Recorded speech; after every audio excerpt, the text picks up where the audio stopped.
বাংলা গানের ইতিহাসে এক অনন্য নাম সাবিনা ইয়াসমিন। অর্ধশতকের বেশি সময় ধরে যার কণ্ঠে বাঙালির ভালোবাসা, বেদনা, আনন্দ আর দেশপ্রেমের সুর বেজেছে। তার গান আজও মানুষের জীবনের আবেগের প্রতিচ্ছবি। গুণী এই শিল্পীর দুই সন্তান এখন আছেন নিজ নিজ কর্মজীবনের ব্যস্ততায়। মেয়ে ইয়াসমিন ফাইরুজ বাঁধন দেশে থেকে ব্যাংকিং সেক্টরে কাজ করেন, আর ছেলে রাফি হোসেন শ্রাবণ লন্ডনে আন্তর্জাতিক প্রতিষ্ঠানে কর্মরত। দুজনে বড় হয়েছেন সুর সঙ্গীতে ভরা পরিবারের ছায়ায়, কিন্তু মায়ের পথ অনুসরণ করে সঙ্গীতকে পেশা হিসেবে নেননি তারা। বাংলা চলচ্চিত্রে সাবিনা ইয়াসমিন মানেই এক অপূর্ব মায়াময় কণ্ঠ। নতুন শিশু শিল্পী হিসেবে সঙ্গীত জগতে প্রবেশ তার।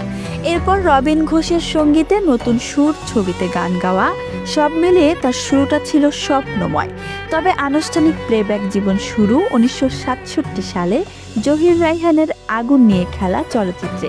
আলতাফ মাহমুদের সুরে মধু জোছনা দীপালি গানটি তাকে যাত্রার শুরুতে এনে দিল আলো, আর সেই শুরু থেকেই তিনি হয়ে উঠলেন বাংলা চলচ্চিত্রের অপরিহার্য কণ্ঠ। দীর্ঘ ক্যারিয়ারে 15 থেকে 16 হাজারের বেশি গান রেকর্ড করা এই শিল্পী পেয়েছেন স্বাধীনতা পদক, 21 পদক ও 14 বার জাতীয় চলচ্চিত্র পুরস্কার সহ অগণিত স্বীকৃতি। তার গাওয়া দেশাত্মবোধক গান জন্ম আমার ধন্য হলো মাগো শুধু গান নয়, এ ছিল মুক্তিযোদ্ধাদের প্রেরণার মশাল। আর সবকটা জানালা খুলে দাও না গানটি আজও চিরকালীন জনপ্রিয়তার ঠিকানা। চলচ্চিত্র, আধুনিক, নজরুল, রবীন্দ্রসঙ্গীত থেকে গজল, অসংখ্য ধারায় নিজের কণ্ঠের ছাপ রেখেছেন তিনি। এমনকি বাংলার বাইরেও চাইনিজ, জাপানি, থাই, নেপালি, উর্দু ও হিন্দি সহ বহু ভাষায় গান করেছেন তিনি। মেয়ে ফাইরুজ বাঁধন গান করেন বটে, কিন্তু তা পেশাগতভাবে নয়। পড়াশোনা করেছেন ঢাকায়, ভারতে এবং অস্ট্রেলিয়ায়। দেশে ফিরে 2002 সালে ব্যাংকে যোগ দেন। ওয়ান ব্যাংক এবং অন্যান্য প্রতিষ্ঠানে কাজ করার পর বর্তমানে তিনি একটি বেসরকারি ব্যাংকের ফার্স্ট অ্যাসিস্ট্যান্ট ভাইস প্রেসিডেন্ট হিসেবে কর্মরত রয়েছেন। বাঁধনের ভাষায়, ঘরের প্রতিটি সকালে সুরে ঘুম ভাঙত, কিন্তু মা কখনো গান চাপিয়ে দেননি, বরং সন্তানদের নিজের পথ নিজের মতো করে বেছে নিতে সবসময় উৎসাহ দিয়েছেন। ছেলে শ্রাবণের গল্পেও একই ধারাবাহিকতা। সঙ্গীত ভালোবাসলেও পেশা হিসেবে সেই পথ বেছে নেননি। ও এ লেভেল শেষে যুক্তরাজ্যে গিয়ে সঙ্গীতে ভর্তি হয়েছিলেন তিনি, কিন্তু পরে পেশাগত বাস্তবতাকে বেছে নেন। এখন লন্ডনের পরিচিত হেলথ রিটেল কোম্পানির হল্যান্ড অ্যান্ড ব্যারেটে দীর্ঘদিন ধরে কাজ করছেন। সাবিনা ইয়াসমিনের ভাষায়, শ্রাবণের জীবনে গান আছে, কিন্তু সেটা শখ, পেশা নয়।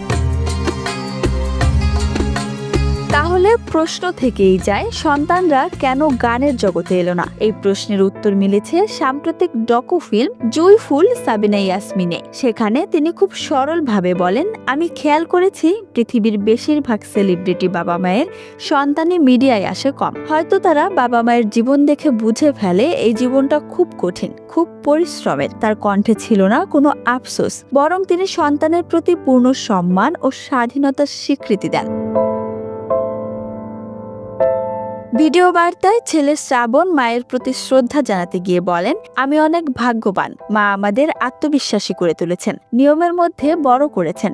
ধন্যবাদ মা, আমরা তোমাকে ভালোবাসি। আর বাঁধনের কণ্ঠেও বারবার উঠে এসেছে মায়ের প্রতি কৃতজ্ঞতা। মা কখনো আমাদের উপর সিদ্ধান্ত চাপিয়ে দেননি।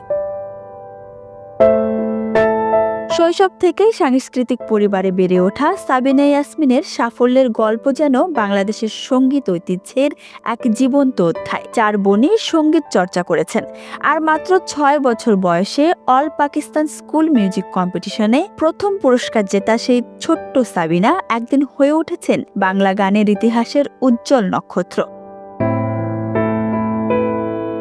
আজ তার সন্তানরা সঙ্গীতে নেই, কিন্তু তা নিয়ে কোনো আক্ষেপ নেই তার নিজের ভাষায় জীবনের সাফল্য পেশায় নয়, আনন্দে। আর সেই আনন্দই বোধ হয় তার গানে, তার জীবনে। আর একজন মায়ের প্রতি সন্তানের ভালোবাসায় আজও তা সমান উজ্জ্বল।